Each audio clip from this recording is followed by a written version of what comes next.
Lockouts are a result of virtual layoffs, and otherwise known as lazy layoffs. See, lazy layoffs are getting a lot more attention. Let me explain. This is from a Washington Post article citing an employee with Amazon's gaming unit. Tried to sign in for work recently. She found access to most of her internal systems had been revoked. Her calendar had been cleared, except for one ominous 15-minute meeting labeled organizational updates. Bum, bum, bum. This is awful. Does anybody think that this is dignity? This poor woman gets locked out of everything, calendar scrubbed, and she gets the "we need to talk" calendar invite. That's just a gut punch. Do we think that this is a best practice, anybody? It's not. During the meeting, the organizational update, the manager read from a script as he explained her position had been eliminated. The conversation felt impersonal after years spent with the company. Can you imagine? Hi, thanks for coming to the meeting. I've got to read off of this. Let's call this young lady Laura, shall we? Laura, I first want to start off by saying how much Amazon appreciates your time with the company. Over your years, we have seen you complete your task with competency, and your duty to the company is much appreciated. We have tracked your growth as we have developed you along the way, and you have moved up to this position, spending 18 months in the position of junior Amazoner. Over the next year, you met requirements and got good scores on your annual review till you moved up to senior junior Amazoner. And while your time with the company has been marked by exemplary performance, it is regrettable today that we need to inform you that your position is being eliminated. Can you imagine? Can you imagine? I did my best to create a scenario that I think we need to kind of just let's sit with that. As opposed to this. Laura, I got awful news. This stinks. We're having to lay you off. And these are the reasons. I hate it. You've been great. And just not a good feeling. And I want you to know that I'm going to be available to be an incredible resource as a reference for you. I've thought about some connections that I'd like to make for you. And I just wish this wasn't happening. Unfortunately, this happens in business. And there's no way to make this sound good, but I got to tell you, you're not a bad human being and you're not a bad worker. And I'm really sorry. Do you have any questions? I'll answer everything that I can. I'll give you the details about what's going to happen with the severance package and everything else. But I wanted to look you in the eye and tell you that I've enjoyed working with you and you're a really good person. And I don't think this should stain you. And I don't think that this should ruin your life. I know it's going to ruin your day and the days after that. I'm really, really sorry. And I literally will do anything that I can to help you. But I just want you to know I'm here to answer any questions. Now, which do you think is the best move?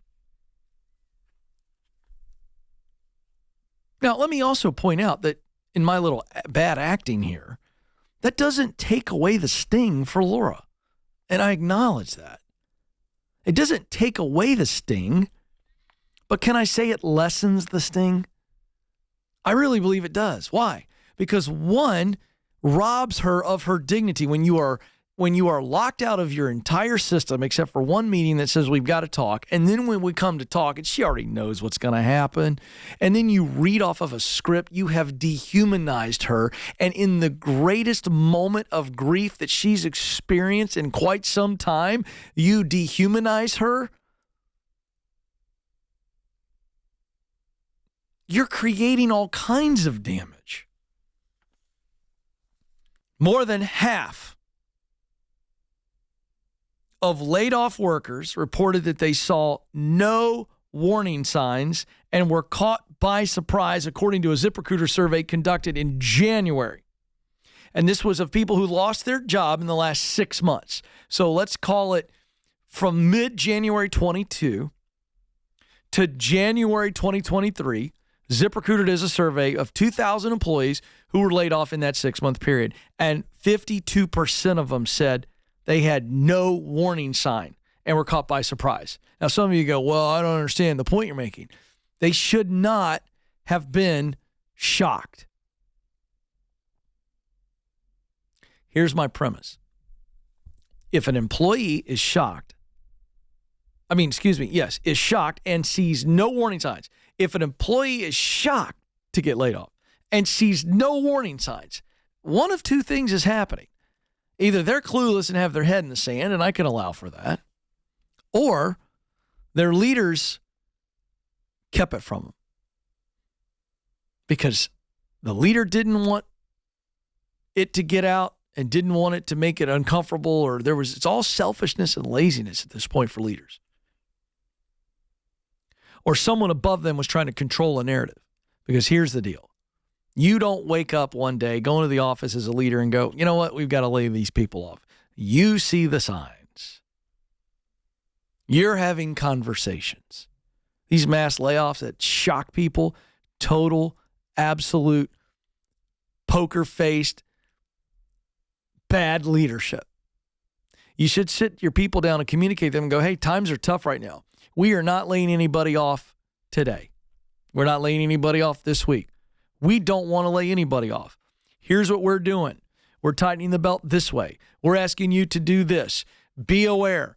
Pray. Whatever. You know, that is telling people at least, getting laid off is a possibility. They're telling me it's not now. And there are some things we're trying to do. Does that suck to hear? Yes. Does it suck a whole lot less than waking up one day and opening up your inbox and being told that you've been let go and that you can't get into your computer? Please drop it off at the big box outside the building. Oh, because we've taken your fob access away. That's happening, folks. We're reporting that on this show. It is not okay. And so the leadership weakness here is that just because leaders know that laying people off sucks, and so they get all stemmed up and and I understand it's hard to lay people off. I've had to fire people, lay people off. It's not fun, folks. It made me want to puke. I've done it about 10 times, and I wanted to puke each time, but it wasn't about me. So here's what's happening. Lazy, poor leaders go, this is going to suck anyway. It really doesn't matter how we do it. So in other words, they're going, laying people off sucks. It sucks for them, so it doesn't matter if we lay them off in a sucky way. Well, sure it does. Listen, laying people off sucks, but you don't have to suck in how you do it. Treat them with dignity. Sit down with them. Boilerplate emails are awful. Company-wide Zooms are awful. Showing up with other bosses and ganging up on people and like they've just been put in front of the principal and the assistant principal and the school board. That's awful.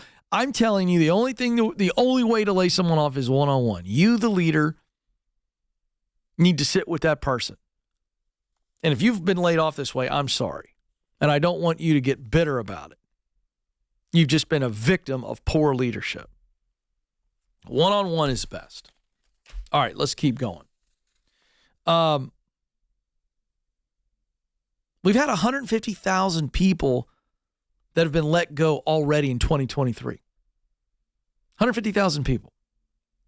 And so when you analyze this, like Alphabet and Amazon and Microsoft and Salesforce, they're the biggies. That's Google's parent company. Meta has laid off a bunch of people. That's Facebook.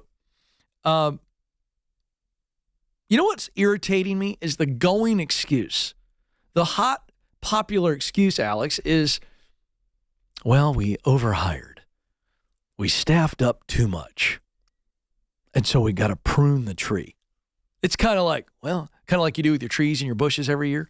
Hey, look, they're overgrown. Got to prune them. It's healthy for the organization. And I'm not denying that you want to lay people off because it's healthier for the company, but let's be honest about what it's healthier for. It's healthier for the stock price, not the actual company. Companies that have gone through heavy layoffs can look back, and we see this, that they never really recovered. Hewlett-Packard is one example, big-time computer company. They faced a crisis of survival when World War II ended. Their major customer, the U.S. government, pulled back on expenditures.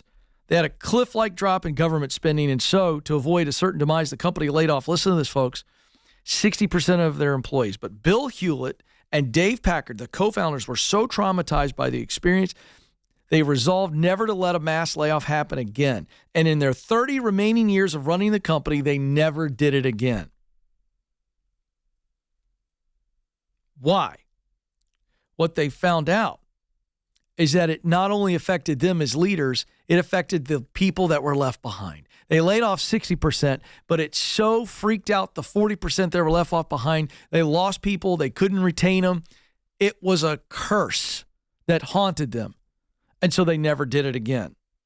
Here's what happens. In studies, we know that voluntary employee turnover increases significantly at companies that conduct mass layoffs. Here's what happens. They see all their friends marched off to the trucks and driven away, and they go, wait, when is it going to happen to me? I don't want that to happen to me. I just watched mass destruction, and I don't want it to happen to me, so I'm going to self-select. I'm going to leave on my terms. And see, that's why it's better off, and the research shows that companies don't always win when they lay people off. They're better to make less profit, to deal with the stock price. When you do mass layoffs, it puts a fear and a lack of trust over the entire organization like a heavy cloud cover. Wake up, leaders. Maybe harder to cut your expenses than cutting people.